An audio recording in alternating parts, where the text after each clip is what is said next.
La entrevista del Telematutino 11, gente importante, a tratar temas importantes. Nos acompaña el ingeniero Bernardo Castellanos, escritor de artículos muy buenos.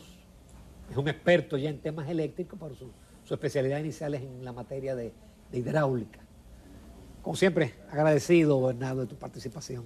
Buenos días, Jacqueline. Buenos días, Ramón. El que está agradecido soy yo de que ustedes siempre me inviten. Para mí es un privilegio y placer compartir con ustedes. Gracias. Gracias, Bernardo. Yo quiero que tú nos expliques el tema de la tarifa. El tema de la tarifa, porque tú has escrito varios artículos y fuiste el que diste la voz de alarma de cuánto es el acumulado y de cómo afecta y cómo, qué significaría eso con estos aumentos. Son trimestrales, ¿no? Correcto. Mira... Pero, perdón, ayer teníamos un invitado que decía que eso está en el pacto eléctrico. Bueno, lo que pasa es que el pacto, el pacto actual es simpático porque las actuales autoridades solamente lo han utilizado para justificar el asunto de la tarifa eléctrica. Pero el pacto es un mamotreto y es un acuerdo entre cúpula empresarial, la cúpula del gobierno y algunos partidos políticos. Pero el sector social no participó y no firmó. Pero lo simpático de todo este tema del pacto es que el PRM, Antonio Almonte y Andrés Astacio se opusieron al pacto. Así es. Y aquí está, y yo lo he mostrado varias veces aquí en este programa, pero hay que seguirlo mostrando. O sea... ¿Eso te refieres al gobierno de Danilo? En el gobierno de Danilo, que fue cuando se discutió el pacto, y se tuvo 2 años, 3 años discutiendo el pacto, inclusive el PRM se retira del pacto.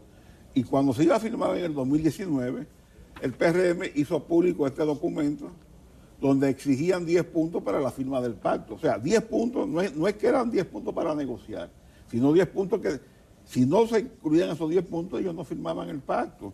¿Y quiénes llevaban la voz cantante por el PRM en esa época? Antonio Almonte, que era el director ejecutivo de la Comisión de Energía, y Andrés Astacio.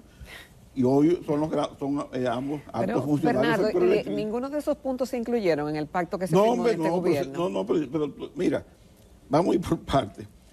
El punto 8, fíjate lo que decía, y voy a leerlo textualmente. El PRM, Antonio Almonte y Andrés Astacio el vicepresidente ejecutivo del Consejo Unificado de la Distribuidora, y además administrador de este, la peor distribuidora, es la que tiene las pérdidas por encima del 50%, ellos exigían que el pacto debía incluir este párrafo: el compromiso de no realizar aumentos de tarifas hasta tanto las distribuidoras apliquen su reducción de gastos operativos al 10% de sus ingresos.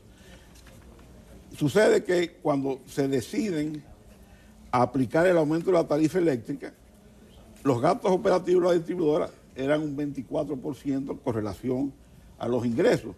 Eso representa $200 millones por encima de lo que Antonio Almonte, el PRM y Andrés Astacio exigían que debían tener las distribuidoras para hablar de un aumento de tarifa. Porque en lo que yo leí, y es lo que está textualmente en los 10 puntos que ellos exigieron, y no se dice que la tarifa, una de las condiciones es que hay una variación en los precios de los combustibles. No, ellos pusieron la única condición: usted no puede hablar de subir tarifa eléctrica a esta sociedad hasta que usted no ponga la casa en orden, porque usted lo que tiene es un desorden de gastos operativos excesivos. Eso es cierto. Entonces, ellos plantearon eso, pero no solamente eso. Antonio Almonte, a los pocos días de hacer público este documento, escribió este artículo en acento que decía: un pacto eléctrico ligero que dejará igual la crisis. Y ese título tiene una lucidez impresionante, porque eso es lo que ha pasado. Se firmó el pacto, que no le cambiaron. Fue el mismo pacto. Ni una coma. No, pero yo digo que no, empeoró la crisis. Bueno, pero por lo menos aquí la puse igual. Hasta ahí. Sí. Pero el aumento de la tarifa en esas condiciones, claro, más entonces, las pérdidas, indican que está peor. Fíjate el resumen de ese artículo, que dice lo siguiente: a pesar de sus 58 bien escritas páginas y de reflejar un gran esfuerzo profesional de sus autores en términos prácticos, el documento del pacto eléctrico propuesto por el gobierno, se refiere al gobierno de Danilo Medina, no plantea solución a las 4 causas principales de la crisis del sector eléctrico dominicano. Entonces, si no plantea solución, ellos exigieron 10 puntos que no se incluyeron. Pudieron incluir esos 10 puntos ahora cuando se firmó el año pasado y no lo hicieron. No le cambiaron una coma, no le agregaron un acento, no le agregaron un punto. Entonces lo firman y ahora quieren usar eso como excusa para justificar el aumento brutal de la tarifa eléctrica que está afectando al 75% de los clientes de la distribuidora, que son los pero que no diga consumen... aumento de 7%. De lo que pagan. Bueno, ese aumento de 7%, como decían mis hijos cuando eran chiquitos, en tu mente transparente. O sea, yo quiero saber dónde está el aumento, el aumento del 7% o del 9%, que es lo que ellos dicen, cuando tú haces una comparación de las tarifas, ahora la que están aplicando en abril, con lo que existía en octubre del año pasado, que era antes del aumento, tú tienes, por ejemplo, que de 0 a 200 kilovatios de consumo mensual se pagaba 6.97, perdón, se pagaba 4.44 el kilovatio hora y ahora se está pagando alrededor de 6 pesos, para un aumento alrededor del 39%. O sea, le están cargando a lo que menos tiene. Pero uno tenía la impresión que a la gente de 0 a 200 no es cliente, no paga. No, pero óyeme. ¿O esa es la mayoría? De 0 a 200, o sea, los que consumen de 0 a 200 kilovatios hora al mes, representan el 75% de los clientes de las distribuidoras. O sea, ahí es que está la masa de la distribuidora. ¿Y cuáles son esos clientes, Bernardo? Bueno, ahí están clientes residenciales. Bueno, la gente que tienen en su casa los enseres electrodomésticos esenciales para subsistir en este mundo de modernismo. Una nevera, un abaniquito, un televisor. Porque estos son los que consumen. Si tiene un aire, se sube a casi. No, el que tiene un aire, el que tiene un aire que no sea inverter pasa de 700 kilos. Y si es inverter y se lo usa todos los días, se le consume 400, 500 kilos. Entonces, de 0 a 200 kilos. Es la gente que simplemente subsiste en su casa con los bombillos, una nevera, y un abanico y uno o dos televisores. O sea, es la subsistencia en un mundo donde la electricidad lo mueve todo, o sea, tenemos las computadoras, los laptops, todo. Entonces, esa gente representa el 75% de los clientes de la distribuidora. Y esos son a lo que este gobierno, Antonio Almonte, Andrés Astacio y Rafael Velasco, le han cargado el mayor peso del aumento, el 39%. Esa gente, ahora en abril, su factura le va a llegar un 39% más caro que lo que pagaban en octubre. Pero eso no se detiene, ¿no? Eso sí. No, en 3 meses más, porque cuando se hizo el aumento, que fue de enero a marzo, porque es cada 3 meses, o sea, de enero a marzo fue el aumento anterior. Ahí el segmento de 0 a 200, cuando se comparaba con relación a octubre, el aumento era un 26%. Ahora, de abril a junio, cuando lo comparamos con octubre, ya acumulado es un 39%. O sea, que cuando venga de julio a octubre, el aumento va a sobrepasar el 40%. Con esto se eliminó lo que llamaban el subsidio cruzado. Bueno, aparentemente no. El objetivo es que al final, porque estos son aumentos por creo que 5 años, trimestral. El objetivo es que al final del periodo, aquí todo el mundo, no importa su consumo mensual, va a pagar una sola tarifa eléctrica. ¿Cuál va a ser? La más alta. La que pagan hoy día los clientes que consumen más de 700 kilos al mes. Entonces, el objetivo de estas autoridades es eliminar el subsidio cruzado que tiene la tarifa, que consiste es que el que más consume energía en un mes, el precio por kilovatio hora que paga es mucho más alto que el que menos consume. Es el mismo concepto que existe en el impuesto sobre la renta. Si usted gana, el que más dinero gana, su tasa impositiva es mucho mayor que el que menos dinero gana.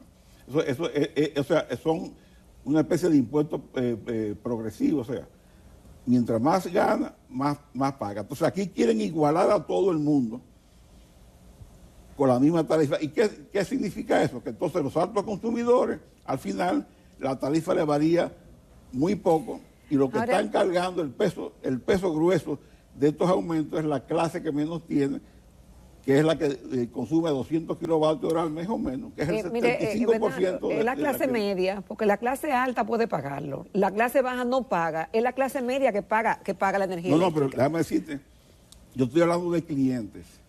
¿Qué significa cliente? Que están registrados en la distribuidora, tienen su contador. Sí. Y la distribuidora de la energía que se factura cobran el 97, 98%. Entonces, no es verdad que el pobre que está registrado con su contador no paga. El problema ¿Cuáles están registrados con sus contadores? Sí. Aquí hay sectores y comunidades completas, Bernardo, que no pagan la energía eléctrica. Porque no tienen contadores. Bueno. Porque existe alrededor de 1 millón de usuarios de energía que consumen y su consumo no es medido. ¿Por qué no es medido? Sencillamente porque las distribuidoras no tienen contadores. Pero mira, hay algo que ocurrió recientemente, ayer, antes de ayer. Sucede que que es la peor distribuidora. Pero ellos dicen que mejoraron. Bueno, sí, ellos siempre mejoran y se refieren a cifras cuando no han publicado las estadísticas del mes, no las hacen públicas. O sea, ellas siempre mejoran en las estadísticas no publicadas. Cuando esas estadísticas se hacen públicas y tú las analizas, entonces te das cuenta que esa mejoría no existe en ningún lado. Es ficticia. Es como la tarifa. No dijeron que sube un 9%. Yo quiero saber el 9% de qué. Porque aquí están las cifras, están subiendo un 38% con relación a... Por ejemplo, el que consume 700, ¿cuánto ha sido el aumento? Un 16% a partir de octubre, porque siempre la referencia es octubre, claro. Porque tenemos que partir de cuando no había aumento. Ahí, entonces, porque es un aumento escalonado y progresivo. O sea, cada 3 meses se va a pagar más caro.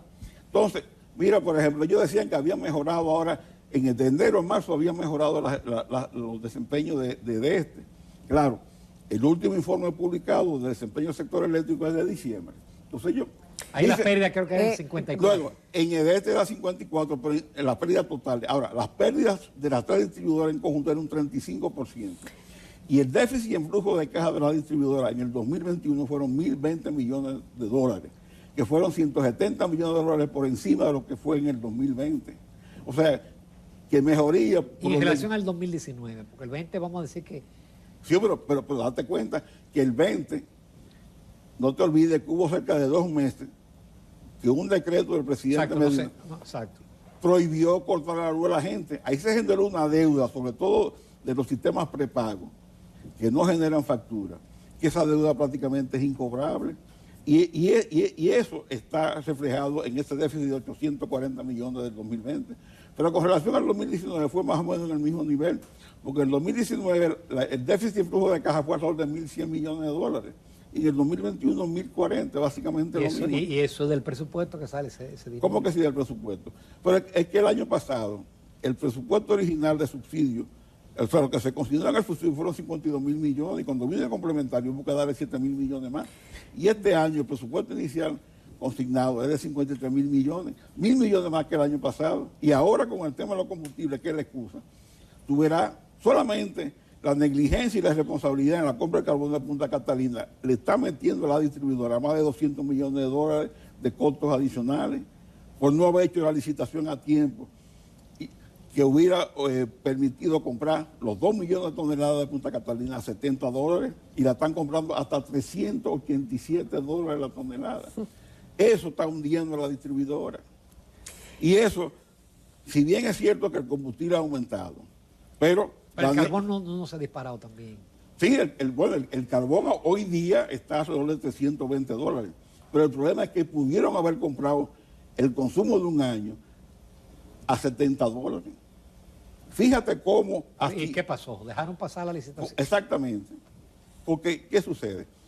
La administración pasada que causó Jaime Aristóteles Pudel hizo una licitación comprando alrededor de 2 millones de toneladas, que es el consumo estimado de un año de Punta Catalina. Y en esa licitación, que fue pública, y los datos fueron del dominio público, porque eso se hizo rueda de prensa y todo fue con información hacia el público, inclusive se dijo los precios a que se contrató ese carbón, eso tendría una programación de entrega de carbón. Y se sabía que el último entrega de ese carbón contratado finalizaba alrededor de agosto-septiembre del 2021. Entonces, desde abril del 2020, el precio del carbón venía sistemáticamente mes por mes subiendo. Una licitación de compra de carbón, acogiéndote la ley de compra y contratación, te toma entre 2 y 3 meses. Desde el momento en que tú convocas la licitación al momento que tú firmes el contrato. Entonces, si tú tienes todo, más el tercer factor, tú sabías que en agosto se te vencía el contrato. Agosto 21. Agosto 21. Entonces, ¿qué te decía a ti la planificación? Si el carbón está subiendo mes a mes a partir de abril, me toma de 2 a 3 meses hacer una licitación y en agosto se me vence. Pero era Jaime que tenía que hacerla. No, Jaime había salido. Yo digo las presentes autoridades. Ya, era el 21. El 21, correcto. Ya. Ellos entraron en el 20. En el 20. Exacto. Entonces, ¿qué pasa?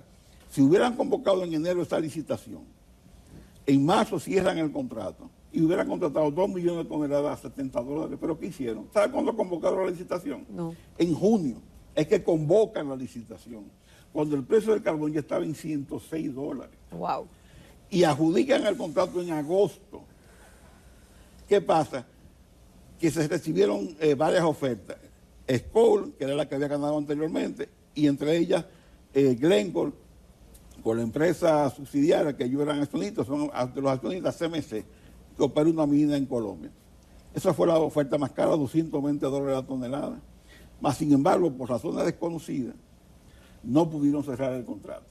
Entonces, ahí fue que vino la crisis, cuando hubo un atraso en los últimos envíos, se quedaron prácticamente sin carbón, tuvieron que salir desesperados a buscar carbón comprando en Itabo. Tuvo que intervenir el presidente Abinader con su homólogo en Colombia para que facilitara, o sea, para que gestionara, porque el Estado en Colombia no es dueño de minas, pero hizo alguna gestión y se consiguieron unos barcos de emergencia en Colombia.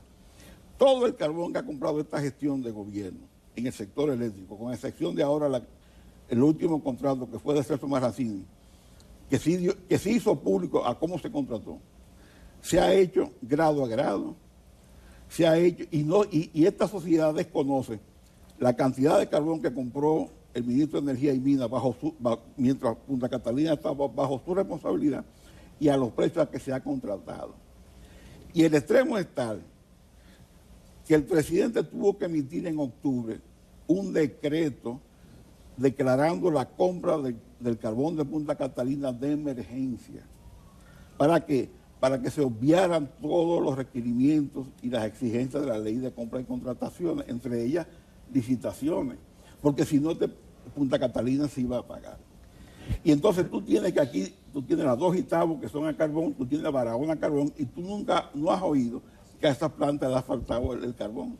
Yo vengo ahora mismo de Guatemala, de mi trabajo profesional, y visité las dos plantas de carbón más grandes que hay en Guatemala. A ninguna le ha faltado el carbón. Y los precios a que han comprado el carbón es significativamente más barato que lo que se ha comprado aquí. Vamos a una breve pausa. Interesante todos esos datos. Volvemos en unos minutos con Bernardo Castellanos. Continuamos en Telematutino 11 conversando con el ingeniero Bernardo Castellano, especialista en hidráulica y electricidad. Ante la situación eléctrica que vive el país, ingeniero, siempre se ha pensado que lo más importante es organizar la casa.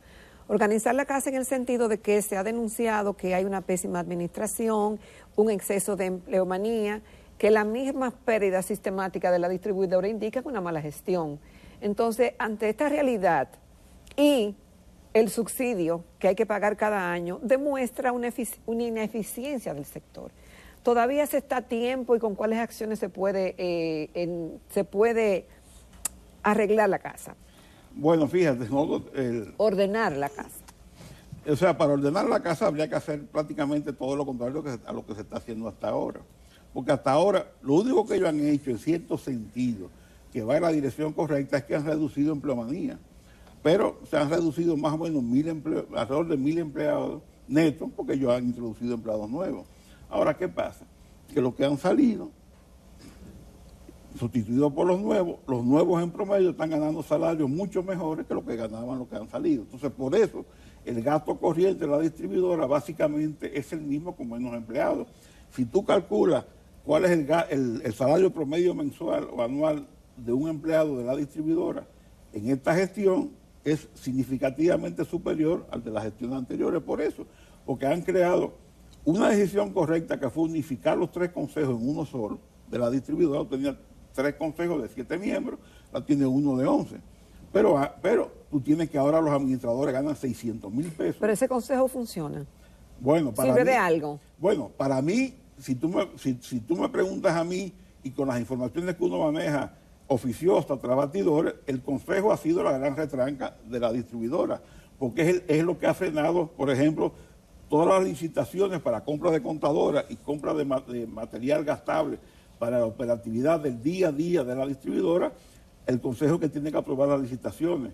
Y en 20 meses que tienen de gestión, la licitación la convocaron el año pasado y tú te encuentras, por ejemplo, situaciones como le ocurre a la hija de una persona amiga mía que vive en la zona oriental, que se muda a un apartamento recientemente y cuando se muda le dicen desde que no hay contadores para instalarle. Pero no solamente que no hay contadores, sino que para conectarla de manera directa, o sea, que ella pueda tener energía en su casa, aunque fuera sin medición y le fijan una tarifa fija, los alambres para hacer esa conexión ella tuvo que comprarlo, tuvo que gastar 3,000 pesos porque si no lo hacía, entonces no la podían instalar y tenía que esperar 2 meses. Por eso te digo que hay alrededor de 1 millón de usuarios de energía que consumen energía y su consumo no es facturado porque no hay clientes. Bernardo, desde la época de Balaguer, que no teníamos ese subsidio tan alto como lo teníamos ahora, eso comenzó, bueno, después del gobierno de Balaguer. Ningún gobierno ha sido capaz de mejorar la situación energética del país. Digo, la situación de la electricidad.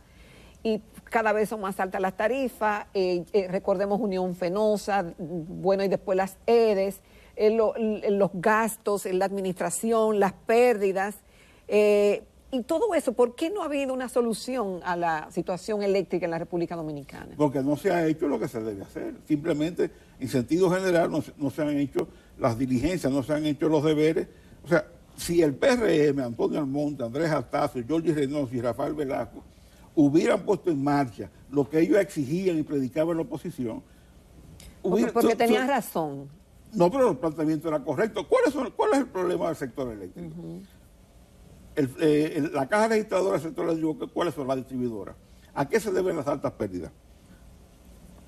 A falta de medición, porque si tú no mides la energía, tú no generas factura y no puedes cobrar. O sea, si no hay factura no se puede cobrar. El tema de los contadores. Exacto, medir la energía. Porque si tú mides, generas una factura y con la factura generas una deuda. Pero si no mides, no hay factura, entonces no se puede cobrar. Las distribuidoras cobran el 97-98% de lo que facturan. Pero si no, el 97% de lo que facturan. De lo que facturan. Eso es algo que sorprende, pero es la realidad. Y por eso digo que los pobres... Es que lo que pasa es que si tú no pagas, te cortan la luz. Exacto. Ahora, ¿qué pasa? Que fíjate que entonces los pobres pagan. Y una prueba un elemento que yo siempre hice, un ejemplo es... Pero eso de lo que facturan, pero ¿y de la energía servida? Lo que pasa es que de la energía servida, el 32% no se factura. Ahí es que vamos. Entonces eso es. Esa que no se factura no es responsabilidad del que la consume, sino de la distribuidora. Claro, por supuesto. Que su responsabilidad es instalar los contadores y hacer la medición. Y aquellos contadores prepagos que se iban a comprar en el gobierno de Danilo. Existen contadores prepagos, pero la cantidad que hay en los clientes es relativamente baja. Pero el problema es que 1 millón de gente que consume energía no se le mide, ni prepago, ni pospago, ni nada. Entonces, ahí es que está. Número 2, tú tienes redes que tienes que mejorarlas, que hay que hacer cambios. Eso requiere inversión. Para tú bajar las pérdidas de un 35% que están en diciembre del 2021 a un 15% que sería el umbral más alto de pérdida tolerable por un distribuidor eficiente, tú tienes que hacer una inversión del orden de los 1.500 millones de dólares. Invirtiendo 100 millones de dólares que se invirtió el año pasado, no pasaremos 15 años para llegar a eso. Y haciéndolo a cuenta gota. ¿Cuánto es la inversión? Alrededor de 1.500 millones de dólares. ¿Y cuánto es el subsidio? 1.000 millones. Exacto. Entonces, eso se paga. Claro que se paga, pero el problema es... Eso se paga en menos de 5 años. Claro, exactamente. Lo que pasa es que no es lo mismo tú hacer una inversión, por ejemplo, de 1.500 millones en 2 años, en 3 años, donde tú coges en la hemorragia financiera, le aplicas un torniquete y produce el punto de inflexión, que tú ese dinero, diluirlo en 10 o 15 años, porque entonces eso es un cuentagota y no tiene efecto. Ahora prefieren... ¿Pero por qué no se ha hecho, Bernardo? Bueno, falta de voluntad. Y yo creo que ahí hay un problema de incapacidad, hay un problema de gestión, hay un problema de visión. Entonces tiran todos los años 1.000 millones de dólares al hoyo negro. Al hoyo negro, porque es una pérdida. De gasto corriente, en vez de hacer inversiones cuantiosas en reducción de pérdidas. Y lo otro es el tema de los gastos corrientes. La distribuidora, según la cifra que decía Antonio Almonte en la oposición, Andrés Astacio, tienen 200 millones de dólares anuales de gasto excesivo. No, pero es más fácil tratarle a los clientes de la distribuidora las ineficiencias de ellos, pero peor aún, porque el objetivo de este aumento de tarifa, ¿sabe cuál es? Que una distribuidora eficientemente gestionada, con una tarifa técnica en vigencia, su margen de intermediación es entre 4 y 5 centavos de dólar por kilovatio hora. Y esta estructura tarifaria que ellos están implementando es para que le dé a la distribuidora el doble de lo que requieren si fueran eficientes. O sea, que van a operar, en vez de 4 a 5 centavos de margen de intermediación por kilovatio hora, para operar con 10 centavos. Ellos quieren que sean los clientes que financien la ineficiencia de la distribuidora. Mientras tanto, tú ves que los salarios siguen altísimos. Pero eso va a tener un costo político a la larga, Bernardo. Cuando la gente vea como cada mes le aumenta la tarifa con el mismo consumo. Bueno, cada 3 meses. Bueno. Cada 3 meses. O sea, ahora vamos a ver, porque la gente ahora cuando regrese Semana Santa, dependiendo de su ciclo de facturación, va a recibir el golpe. Entonces vamos a ver cómo la gente reacciona. Y si no reacciona ahora, en 3 meses, entonces ya el aumento va a ser 45% acumulado. Entonces, una gente que consume 200 kilos al mes, lo que está es subsistiendo, y tú le estás metiendo a esa persona el mayor peso del aumento. O sea, eso yo creo que se está jugando con candela. Y a mí me parece que al presidente no le están diciendo toda la verdad. Porque si al presidente le dijeron, como le dijeron a esta sociedad, que el aumento era un 9%, entonces definitivamente eso no es cierto, porque el aumento es al 75% un 38%, y al 9% o 10%, que son los que consumen más de 700 kilos al mes, le ha subido un 15%. Entonces, el 9% yo no sé de dónde lo sacaron. Bernardo Castellano, como siempre, muy agradecido de tu exposición y de las cosas que tú le dices al país. A ustedes por la invitación. Bueno, muchas gracias. Que disfruten la Semana Santa. Igualmente, igualmente. Y los televidentes en calma y sin exceso. Gracias.